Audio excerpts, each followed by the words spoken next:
In this video, we're going to be talking about how to return items to ASOS or free return process. So let's just get straight into the video, shall we? So first things first, all you need to do is simply go ahead and open your ASOS application. And once you've done that, make sure that you are logged in into your account.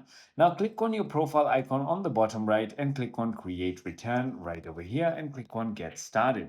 Once you've done that, simply go ahead and enter your order number or your order ID and then enter your email. Click on Next and follow all the prompts on the screen.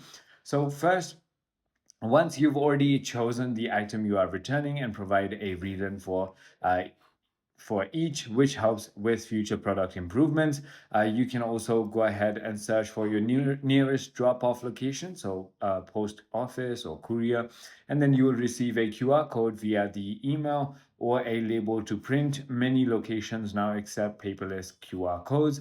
Place items in the original packaging if possible and remove cover and go ahead and take the package to the chosen courier. It is as simple as that.